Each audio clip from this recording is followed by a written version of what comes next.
دلوں یہ ہے ٹھیک ہے جی. اب آگے بڑھتے ہیں. قربان گاہ ہیکل کا تیسرا حصہ تھا جسے اسرائیلیوں کی عدالت بھی کہا جاتا ہے.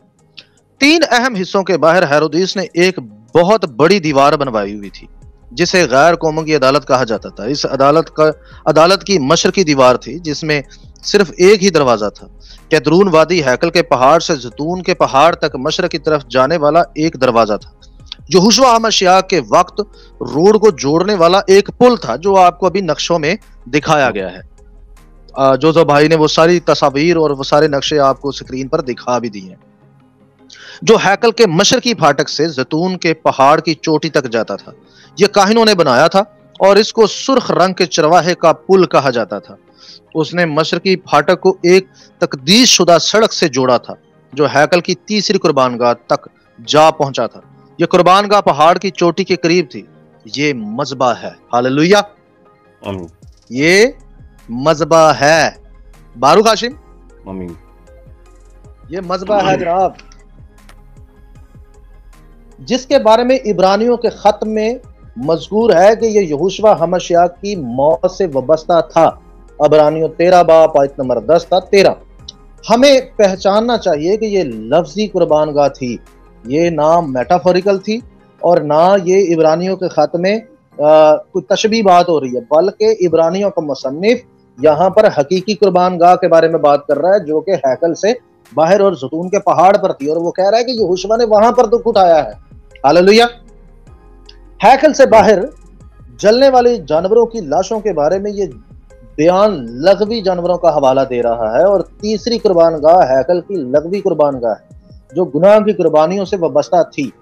زیتون پہاڑ کی چوٹی کے نزدیک یہ مذبح وہاں پر تھا جہاں ریڈ ایفر کو قربان کیا جاتا تھا اور جلایا جاتا تھا, اور جہاں خاص گناہ کی قربانیوں کو جلایا جاتا تھا. احبار 4 باب آیت نمبر 11 میں کچھ یوں لکھا ہے, یعنی پورے بچڑے کو لشکرگاہ کے باہر کسی صاف جگہ میں جہاں راکھ پڑتی ہے لے جائے اور سب کچھ لکڑیوں پر رکھ کر آگ سے جلایا جائے. وہ وہاں جلایا جائے جہاں راکھ ڈالی جاتی ہے.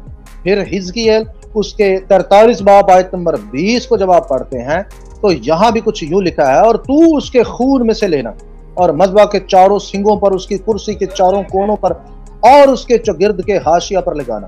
اسی طرح کفارہ دے کر اسے پاک و صاف کرنا, اور خطا کی قربانی کے لیے بچڑا لینا, اور وہ گھر کی مقرر جگہ میں مقدس کے باہر جلایا جائے گا. غور سے سن لیں, یہ جملہ آپ کو بار بار پڑھانا چاہتا ہوں. ہاں جی, ایک تو بڑا زبردست جملہ ہے جس پر آپ کی توجہ دلوانا چاہتا ہوں. وہ پتہ کون سا ہے؟ میرے ساتھ ذرا یہ جملہ غور سے سن لیں. جتنے بھی بھائی بہن مجھے سن رہے ہیں غور سے سن لیں. حزقیل 43 کی 20 اور 21 کو, بلکہ 21 کو خاص طور پر سنیں. اس مذبح کے بارے میں کیا کہا جا رہا ہے؟ اور خطا کی قربانی کے لیے بچڑا لینا, اور وہ گھر کی, کس کی؟ گھر کی. گھر کون سا؟ ہیکل کی. ٹھیک ہے نا جی, میں یہاں پر ترجمہ ہیکل کر دیتا ہوں تاکہ آسانی ہو جائے. اور خطا کی قربانی کے لیے بچڑا لینا, اور وہ ہیکل کی مقررہ جگہ, کس کی؟ ہیکل کی مقررہ جگہ جی, ہیکل کی مقررہ جگہ میں مقدس کے باہر جلایا جائے گا. لیں جی بتائیں, یہ زیتون کے پہاڑ پر کس کی جگہ ہے؟ ہیکل کی. تو یہوشوا کہاں قربان ہوا ہے؟ بالکل جی, ہیکل کی جگہ پر. ہیکل کی جگہ پر, ہیکل کی جگہ پر, وہ ہیکل کی جگہ پر قربان ہوا ہے. ہیکل سے باہر ہوا ہے لیکن ہیکل کی جگہ پر ہوا ہے. یعنی آپ کہہ سکتے ہیں کہ احاطہ ہے وہ. ہاں جی, ہاللویا, آمین. وہ ہیکل میں قربان ہوا ہے بھائی. کوئی مائی کا لال یہ ثابت کر دے کہ وہ ہیکل سے باہر مصلوب ہوا ہے. بائبل کہہ رہی ہے کہ یہ مذبح ہیکل کا ہے. بائبل کہہ رہی ہے کہ یہ ہیکل کا مقررہ مقام ہے جہاں پر یہوہ کا جلال. ایسے تو نہیں یہوہ کا جلال وہاں آتا تھا, ایسے نہیں آتا تھا. یہوہ کا جلال باقاعدہ وہاں پر آتا, ہیکل کے اندر تھا. ہاں جی, ہیکل سے باہر تھا. وہاں پر آ کر ٹھہر جناب, نبی وہاں پر دعائیں کرتے رہے جا کر. مسیح نے بھی کی ہے, داؤد نے بھی کی ہے. ابھی میں آپ کو آگے جا کر حوالے دوں گا. نبیوں نے وہاں جا کر دعائیں کی ہیں. وہ کیوں کرتے تھے دعائیں وہاں پر؟ اس کا ایک بہت بڑا ریزن ہے، کیونکہ وہ جانتے تھے کہ یہ مذبح ہے، یہ وہ مذبح ہے جو خدا نے خود مقرر کیا ہوا ہے۔ تو یہاں پر مسیح قربان ہوا تھا، ٹھیک ہے جی۔ سو لکھا ہے اور وہ گھر کی یعنی ہیکل کی مقررہ جگہ میں مقدس کے باہر جلایا جائے۔ ہیکل کے گھر کی مقررہ جگہ ہیکل سے باہر بھی ہے بھائی۔ ہاللویا، آمین۔ ہیکل سے باہر بھی ہے۔ یہ ایسے ہی چیختے رہتے ہیں، ایسے ہی وہ کانے ککڑوں کی طرح بانگے دیتے رہتے ہیں، بتاؤ جی وہ کہاں کون سے مذبے پر قربان ہوا ہے؟ غور سے بائبل پڑھو، یہ سارے کانے ککڑ غور سے، یہ کانے ککڑ سارے غور سے بائبل پڑھا کریں۔ یہ آ کر بےچارے جو بائبل سے ناواقف ان سے آ کر سوال کرتے رہتے ہیں، اسکالر بنے پھرتے ہیں۔ یہ کانے ککڑ آ کر صحیح سے بائبل پڑھیں تو ان کو پتہ چلے مسیح کہاں قربان ہوا ہے۔ کانے ککڑ سے مجھے ایک اور بات یاد آئی، ابھی دیکھیں مرزا قادیانی نے بھی ککڑ کی بات کی ہے، اور اکثر لوگ کہتے ہیں کہ جی ککڑ جو تھے وہ اس یروشلم کے اندر داخل نہیں ہوتے تھے، وہاں تو ککڑ تھے ہی کوئی نہیں۔ ککڑ کی آپ نے ککڑوں سے مجھے بڑی اچھی بات یاد کرا دی ہے۔ تو ان کا تانے بانے جو ہے وہ مرزائیوں کے ساتھ ہی ملتے بھائی جان۔ ککڑ ان کو بڑے یاد ہے ان کو نا، ہے کہ جی ہیکل کے اندر کو وہ ارد گرد جو شہر تھا یروشلم وغیرہ میں تو ککڑ جی داخل ہی کو نہیں سے ہوتے جی۔ ہاں جی، ہاں، تو ان کو سب کو غور سے بائبل پڑھنی چاہیے۔ یہ آئے دن آ کر جی ایک چھوٹی سی لائن لکھ کر جناب یہ وہ بن جاتے ہیں، اسکالر بن جاتے ہیں جی، ہم نے سوال کر دیا اتنا بڑا جی کسی کے پاس جواب نہیں۔ اور بعض تو کہتے ہیں جی ان کو مینشن کریں ادھر، ان کو بلائیں ادھر، ایسی اڈے ویلے ہیں پائے، ایسی اڈے ویلے نہیں، ہمارے پاس ٹائم ہی نہیں ہے، ہمارے پاس ٹائم ہی نہیں ہوتا بھائی، ہم کیوں آئے، ہمارا دماغ خراب ہے۔ جن کو یہ نہیں پتا کہ مسیح مصلوب کہاں ہوا ہے، جوزف بھائی ان کے ساتھ بات کر کے اپنی انسلٹ کرنے والی بات ہے، ان کو تو منہ نہیں لگانا چاہیے۔ یہ تو وہ بندہ سوال کرتا ہے، ان کو مینشن کریں فیس بک پہ، ٹپ ٹپ ٹپ ٹپ ٹپ ٹپ لگائی، ادھر آؤ نا، ادھر آؤ، ہم نے اتنا بڑا پلیٹ فارم دیا ہوا ہے، ادھر آؤ، کرو یہاں پر بات، کیا مصیبت ہے یہاں پر آ کے بات کرنے میں۔ قادیانی کو آپ دیکھیں کہ 126 کے قریب ہمارے شوز ہو چکے ہیں، پورے ویڈیو اور لائیو سٹریم شوز تقریباً 126، آج 125 کے 27ویں 127 ہو جائے، ابھی تک کوئی مرد کا بچہ سامنے نہیں آیا ہے۔ رولا انہوں نے ڈالا ہوتا تھا کہ جی مسیح کو ماننے والے سامنے نہیں آتے، مسیح کو ماننے والے سامنے نہیں آتے۔ پوری دنیا کے اندر چینل چلا گیا ہمارا تھوڑے دنوں کے اندر، قادیانی اور یہ ابونی کوئی ایک سامنے نہیں آیا ابھی تک۔ ہاں جی بالکل، ظلم ہے۔ تو یہاں لکھا ہے جی گھر کے مقررہ جگہ میں مقدس کے باہر کیا کیا جائے، اس قربانی کو جلایا جائے، یعنی وہ قربان گاہ بھی جو تھی وہ خدا کے گھر کی قربان گاہ تھی۔ ہاللویا جی۔ تو مجھے نہیں پتا یہ صدیوں سے کرسچینٹی کے اندر یا مسیحیت کے اندر کسی نے بتایا یا نہیں بتایا، لیکن میں نے اپنی کلیسیا کو آج سے 3 سال پہلے 4 سال پہلے کلیسیا کو سکھا دیا ہے، اور ہمارے سارے لوگ اس بات کو جانتے ہیں۔ باروک ہاشم، صحیح ہے۔ تو بہت ساری باتیں جو میں نے کلیسیا کو بتائی ہیں جو پاکستان میں لوگوں کو شاید ہی پتا ہو، تو یہ تو جوزف بھائی آپ کے توسط سے آپ کہتے ہیں کہ جی نہیں سکھائیں کلیسیا کو ادھر پاکستان کی، تو اس لیے میں بتا رہا ہوں۔ تو اچھا آگے بڑھتے ہیں جی۔ حزقیل 21 باب آیت نمبر 43 بھی آپ کی نظر کر رہا ہوں، یہاں سے بھی آپ جب آپ پڑھتے ہیں 43 باب کی 21 آیت، جو میں نے آپ کے لیے یہ نظر کیا کہ اسے مقررہ جگہ یا بیرونی جگہ کہا گیا ہے۔ بدقسمتی سے اس قربان گاہ کو بیشتر مسیحیان اور مسیحی بھول گئے، اس کے باوجود اور اس کی اہمیت کو تسلیم کرنا یہوشوا مسیح کے مصلوب ہونے کی جگہ کی نشاندہی کرنے میں کلیدی کردار ادا کرتا ہے۔ اس تیسری قربان گاہ کی قربانیاں عبرانیوں کے خط میں مذکور ہیں، عبرانیوں 13 باب آیت نمبر 12 تا 13۔ جب آپ اسے پڑھتے ہیں تو یہاں واضح لکھا ہوا ہے کہ مسیح نے باہر دروازے سے باہر کیا کیا ہے، دکھ اٹھایا اس مقررہ جگہ پر جو گھر کی مقررہ جگہ ہے۔ ابتدائی کلیسیا اس باہر کی قربان گاہ سے واقف تھے، وہ جانتے تھے کہ ان قربانیوں کا مقام خالی جگہ ہیکل کے باہر ہونا تھا۔ یہوشوا مسیح کے وقت یروشلم کے باہر صرف ایک ہی جگہ تھی جہاں یہ نذرانے جلا کر راکھ ہوتے تھے، اور وہ تھی زیتون کا پہاڑ۔ ہاللویا۔ یہودی تاریخ صاف جگہ کا عین مقام ظاہر کرتی ہے جہاں تیسری قربان گاہ واقع تھی، ہیکل کے مشرق میں یعنی زیتون کے پہاڑ پر تھی۔ زیتون کا پہاڑ یروشلم کی دیواروں سے باہر سب سے مقدس مقام تھا، کیونکہ یہ بالکل پاک ترین مقام کے سامنے تھا، جیسا کہ آپ کو نقشے بھی دکھایا گئے تھے۔ ٹھیک ہے جی۔ یہاں سے ہیکل کی مشرقی دیوار کے ساتھ مغرب کی طرف سیدھا تیسری قربان گاہ تک جا سکتا تھا۔ اس کے علاوہ مشرقی دیوار کو دیگر دیواروں سے کم بنایا گیا تھا تاکہ مقدس بیرونی قربان گاہ کے حصے میں مکمل نظارہ ہو سکے۔ مقدس مقام کے سامنے پردے لٹکائے ہوئے تھے۔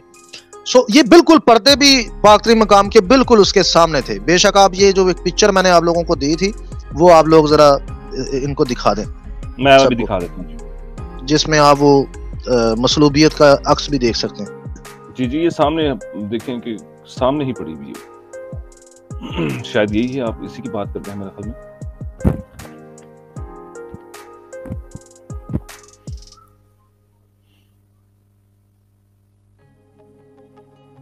اس کی بات کر رہے ہیں آپ؟ دکھائیں ذرا۔ جی آ گئی ہوگی اب تک اسکرین پہ میرے خیال میں آپ کی، یہ دیکھیں میری سکرین پہ لیٹ آ رہی ہے۔ ہاں جی آ گئی۔ اسی کی بات کر رہے ہیں تو یہ جی یہ بالکل پاک ترین مقام کے جو پردے تھے بالکل اس قربان گاہ کے سامنے تھے۔ ٹھیک ہے جی، اگلی جو سٹریم ہوگی نا اس میں آپ لوگوں کو بتاؤں گا کہ یہ جو پردہ پھٹا تھا یہ کس طرح سے پھٹا تھا۔ ٹھیک ہے جی، ہیکل کا جو پردہ تھا یہ کیسے پھٹا تھا، اور یہ دراصل ریڈ ہیفر کی ایک رسم تھی جو بہت سارے لوگوں کو پتا نہیں ہے شاید، اور یہ پوری رسم وہاں پر ادا کی ہے مسیح نے۔ لوگوں کو شاید اس کا پتا ہو یا نہ ہو، میں کچھ نہیں کہہ سکتا، لیکن ایک پوری رسم وہاں پر ادا ہوئی ہے جس کا ایک پراپر میں نے ایک تحریر لکھی ہوئی ہے، اس پر 14 صفحات پر مشتمل ہے۔ اس میں نے باقاعدہ لوگوں کو بتایا۔ اچھا جی آگے بڑھتا ہوں، میں آپ لوگوں کو مزید اور باتیں بتا دوں، وقت کی کمی ہے۔ پرانے عہد کی رسومات دوسری طرف مشرقی دروازہ اور زیتون کا پہاڑ عبرانیوں کے خط میں ان کے ساتھ قریب سے وابستہ ہیں۔ ہاللویا، یہ ساری باتیں ایک دوسرے سے منسلک ہیں۔ اب آتے ہیں جی مصلوبیت کا مقام۔ علماء کرام مسیح کے مصلوب ہونے کے مقام کے لیے تجویز کردہ سائٹوں میں سے کتابی شواہد ہیکل کے مشرق میں زیتون کے پہاڑ پر کھڑی ڈھلان کی طرف اشارہ کرتے ہیں۔ یہ شہر کے باہر پہلی صدی کی سڑک کے قریب واقع ہے۔ علاقے میں ہیکل کی سرگرمیوں کی وجہ سے ڈھلان غیر آباد تھی۔ ٹھیک ہے جی، اب آتے ہیں جی گھر کی مقررہ جگہ کی ڈیفینیشن، ذرا میں آپ لوگوں کے سامنے پیش کروں۔ مفقاد اور مقررہ جگہ، حزقیل 43 باب آیت نمبر 20 اور 21 دوبارہ آپ لوگوں کے سامنے پڑھ رہا ہوں تاکہ اس کو مزید سمجھا جا سکے۔ لکھا، اور تو اس کے خون میں سے لینا اور مذبح کے چاروں سنگوں پر، اس کی کرسی کے چاروں کونوں پر اور اس کے چاگرد کے حاشیہ پر لگانا، اسی طرح کفارہ دے کر اسے پاک و صاف کرنا اور خطا کی قربانی کے لیے بچڑا لینا، اور وہ گھر کی قربانی اور وہ گھر کی مقررہ جگہ میں مقدس کے باہر جلایا جائے۔ وہ گھر کی مقررہ جگہ میں مقدس کے باہر جلایا جائے۔ عبرانی زبان میں مقررہ جگہ کے لیے عبرانی لفظ مفقاد ہے۔ مفقاد فعل فقاد سے آیا ہے جس کا مطلب ہے تعداد۔ شہر کا وہ دروازہ جو مقرر جگہ کی طرف جاتا تھا، جس کو عبرانی زبان میں مفقاد گیٹ کہا جاتا تھا۔ مفقاد گیٹ کا ذکر نہمیہ 3 باب آیت نمبر 31 میں کیا گیا ہے، جو ہیکل کی طرف جانے والے مشرقی دروازے کے بالکل شمال میں مشرقی دروازے پر واقع تھا۔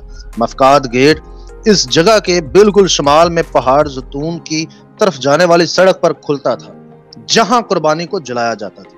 جو سڑک بنائی گئی تھی اس سڑک نے مفقاد یا مقررہ جگہ کی طرف راغب کیا جہاں لوگ ہیکل کا ٹیکس اندراج کراتے تھے۔ اس مقام پر ہر فرد کے لیے ہیڈ کاؤنٹنگ پر ٹیکس عائد کیا گیا تھا۔ انجیلوں میں مصلوبیت کی جگہ کو بیان کرنے کے لیے استعمال کیا جانے والا لفظ گلگتہ ایک ارامی لفظ ہے جو اندراج کے علاقے کو مفقاد کے نام سے جانا جاتا تھا۔ متعلقہ عبرانی لفظ ایک ہی معنی رکھتا ہے، گلگتہ ہے، اور یہ گلگتہ ہے۔ عبرانی متبادل ارامی گلگتہ ہے، عبرانی مفقاد کا متبادل کیا ہے جی؟ گلگتہ۔ جوزف بھائی ٹھیک ہے جی، عبرانی مفقاد اور اس کا متبادل گلگتہ ہے، جس کا مطلب ہے کھوپڑی یا سر یا پول۔ یہوشوا حمشیہ کے زمانے میں ہیکل کے ٹیکسز کے لیے اس نمبرز کی رجسٹریشن کو گلگتہ کہا جاتا تھا۔ یہ ہیکل کے مشرق میں زیتون کے پہاڑ پر اور شہر کے باہر اس جگہ کے قریب مفقاد علاقہ تھا جہاں قربانیوں کو جلایا گیا تھا۔ باروق ہاشم جی امین ٹھیک ہے جی۔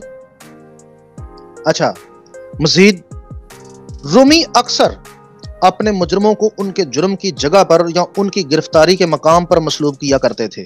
یہ جناب ان کا قانون تھا۔ ٹھیک ہے, یہ ان کا کیا تھا؟ قانون تھا جی, قانون تھا. اچھا مسیح کا جرم ملا ان کو؟ نہ کوئی جرم نہیں جی. اچھا انہوں نے گرفتار کہاں سے کیا تھا؟ بتائیں انہوں نے گرفتار کہاں سے کیا تھا مسیح کو؟ مسیح کو گرفتار جی گتسمنی سے کیا تھا انہوں نے. یہ کہاں پر ہے؟ یہ ہیکل سے ہی, ہیکل کے اندر ہے یہ گتسمنی کا باغ جو ہے بھائی. یہ زیتون کے پہاڑ پر ہے جی. ہاں جی زیتون کے پہاڑ, یہ وہی پہاڑ ہے, وہی پہاڑ, اسی پہاڑ پر ہے یہ. ٹھیک ہے جی. اس لیے ان کی روایت تھی یا ان کا قانون تھا رومیوں کا کہ مجرم کو جو ہے جب سزا دی جاتی ہے یا تو اس کے جرم والی جگہ سے دی جاتی ہے جہاں اس نے جرم کیا تھا, یا اس کو اس جگہ پر دی جاتی ہے جہاں سے اسے گرفتار کیا گیا تھا. ٹھیک ہے جی. سو مسایا اس کا جرم تو ملا نہیں مسایا کا, لیکن انہوں نے جہاں اسے گرفتار کیا وہیں اسے مصلوب کیا. لوکا 23 باب آیت نمبر 2 میں لکھا, اور انہوں نے اس پر الزام لگانا شروع کیا کہ اسے ہم نے اپنی قوم کو بہکاتے اور کیسر کو خراج دینے سے منع کرتے اور اپنے آپ کو مسیح بادشاہ کہتے پایا. پیلاطوس نے اس سے پوچھا کیا تو یہودیوں کا بادشاہ ہے؟ پھر متی 27 باب آیت نمبر 37 میں لکھا ہے, اور اس کا الزام لکھ کر اس کے سر سے اوپر لگا دیا کہ یہودیوں کا بادشاہ یسوع ہے. جس جرم کا یہوشوا ہمشیاہ پر الزام لگایا گیا تھا وہ یہ تھا کہ اس نے بادشاہ بننے کا اعلان کیا تھا. یہ اعلان جرم زیتون کے پہاڑ پر ہوا تھا. ٹھیک ہے جی. یہ اعلان پتہ مسیح نے کہاں کیا تھا؟ یہ اعلان بھی مسیح نے اسی پہاڑ پر کیا تھا. گرفتار بھی وہیں سے کیا گیا, اور جو اعلان مسیح نے کیا تھا یہ اعلان بھی مسیح نے وہاں پر کیا تھا. لوکا 19 باب کے آیت نمبر 37 اور 38 لکھا, اور جب وہ شہر کے نزدیک زیتون کے پہاڑ کے اتار پر پہنچا تو شاگردوں کی ساری جماعت ان سب معجزوں کے سبب سے جو انہوں نے دیکھے تھے خوش ہو کر بلند آواز سے خدا کی حمد کرنے لگے کہ مبارک ہے وہ بادشاہ جو خداوند کے نام سے آتا ہے, آسمان پر صلح اور عالم بالا پر جلال. ٹھیک ہے جی. سو ان لوگوں نے یہوشوا ہمشیاہ کو باقاعدہ طور پر اسی پہاڑ سے گرفتار کیا, اور اسی پہاڑ پر کیا کیا جی, اس اعلان کا جرم ثابت کرتے ہوئے اس کو اسی پہاڑ پر مصلوب بھی کیا. اب یاد رہے کہ مسیح میں اور کوئی یہ جرم نہیں پا سکے, لیکن یہ ایک جرم جو ہے انہوں نے بنو کر اپنے پاس سے وہ مسیح کا جرم لکھ کر اس کی تختی اس کے صلیب پر لگا دی گئی. ٹھیک ہے جی. یہ اس کا جرم ہے, اور اس جرم کو جواز بنا کر مصلوب کیا گیا. اچھا جی. اس کی گرفتاری کا مقام یہوشوا ہمشیاہ کو ہے زیتون پر جو ہے جب دعا مانگتے ہیں تو یہ اس کی گرفتاری کا مقام ہے جہاں پر وہ دعا مانگتے ہیں. لوکا 22 باب آیت نمبر 39, پھر وہ نکل کر اپنے دستور کے موافق زیتون کے پہاڑ کو گیا اور شاگرد اس کے پیچھے ہو لیے, اور اس جگہ پہنچ کر اس نے ان سے کہا دعا کرو کہ آزمائش میں نہ پڑو. آپ کو پتہ ہے مسیح یہاں دعا کیوں کرتے تھے؟ وجہ کیا تھی؟ کیونکہ تمام قدیم مقدسین یہیں پر دعا کرتے تھے, اور یہوہ پاک خدا کا جلال بھی اسی پہاڑ پر آتا تھا. لوکا 22 باب آیت نمبر 54 میں لکھا ہے, پھر وہ اسے پکڑ کر لے چلے اور سردار کاہن کے گھر میں لے گئے, اور پتر فاصلہ پر اس کے پیچھے پیچھے جاتا تھا. اچھا جی. یہوشوا ہمشیاہ کے لیے زیتون کے پہاڑ پر بطور بادشاہ اعلان کیا گیا تھا, اور بعد میں اسے زیتون کے پہاڑ کے گتسمنی کے باغ میں گرفتار کیا گیا تھا. زیتون کا پہاڑ اس کی گرفتاری کا مقام تھا. گلگتہ ہیکل کے ٹیکسس کے لیے اہم گنتی کی جگہ زیتون کے پہاڑ پر اس جگہ کے قریب تھا جہاں قربانی والے ہیکل کے جانوروں کو جلایا جاتا تھا. ہیکل کے مشرق میں زیتون کے پہاڑ پر یہ کھڑی ڈھلان یروشلم شہر کے مشرقی پھاٹک سے باہر تھی. اسی جگہ یہوشوا ہمشیاہ کو سولی پر چڑھانے کے مقام کے تمام حوالے بطور ثبوت پورے اترتے ہیں. باروک ہاشم جی. آمین. یہ بھی دلچسپ بات ہے کہ یہوشوا ہمشیاہ زیتون کے پہاڑ سے آسمان پر چڑھ گیا. اعمال پہلا باب آیت نمبر 10. یہ ذرا پڑھ دے جوزف بھائی. میں بھی پڑھ دیتا ہوں جی. شان بھائی آپ کی آواز چلی گئی ہے, اور یہ ہے جی اعمال پہلا باب اس کی آیت نمبر 10 ہے. اور اس کے جاتے وقت جب وہ آسمان کی طرف غور سے دیکھ رہے تھے تو دیکھو دو مرد سفید پوشاک پہنے اس کے پاس آ کھڑے اور کہنے لگے, اے گلیلی مردو, تم کیوں کھڑے آسمان کی طرف دیکھتے ہو؟ یہی یسوع جو تمہارے پاس سے آسمان پر اٹھایا گیا ہے اسی طرح واپس آئے گا جس طرح تم اسے آسمان پر جاتے دیکھا ہے. آمین. میں ایک منٹ سفیان بھائی, مجھے لگتا ہے شاید, ہاں جی جی یہ امال والا حوالہ پڑھ دیا آپ نے؟ جی جی، امال 1:10 کہا تھا آپ نے، 1:10. جی جی دیکھ لے جی، یہوشوا حمشیاخ اسی پہاڑ پر دعا مانگتے ہیں، اسی پہاڑ پر اپنے بادشاہ ہونے کا اعلان کرتے ہیں، اسی پہاڑ پر وہ گرفتار ہوتے ہیں، اسی پہاڑ پر وہ دعا کرتے ہیں جہاں نبی پیغمبر بھی دعا کرتے رہے، اسی پہاڑ پر یہوہ کا جلال آتا تھا، یہیں سے وہ اٹھائے گئے، یہیں پر وہ واپس آئیں گے، اور یہیں سے کلیسیا جو ہے دوبارہ سے اپنا مقام حاصل کرے گی۔ ہاللویہ، آمین۔ باروک ہاشم جی، اچھا ادھر سے ہی آپ یہ دیکھ لیں، ادھر سے مسیح جو ہے مردوں میں سے جی اٹھا اور یہی دفن بھی ہوا ہے، یہ آگے جا کر میں آپ لوگوں کو ثبوت دوں گا اگلی اسٹیم۔ آمین آمین جی۔ آپ نے جو آخر میں جو ایک بات کی ہے نا تھی امال 1:10 کی، یہ دیکھیں کہ اسی پہاڑ سے مسیح یسوع آسمان پہ گئے ہیں، اسی سے واپس آئیں گے۔ یہ تو مسلمان بھی مانتے ہیں کہ مسیح یسوع آسمان پہ ہیں اور آسمان سے ہی واپس آنا ہے۔ مرزائیوں کی تو موت ہے پھر یہ یہاں سے تو۔ اور اگلی جو اسٹریم ہے اس میں ہم دعوت دیں گے کہ آجو سفیان بھائی کو، جوزف کو، جعفر صاحب کو آ کے مرزائی کرو یہاں پر۔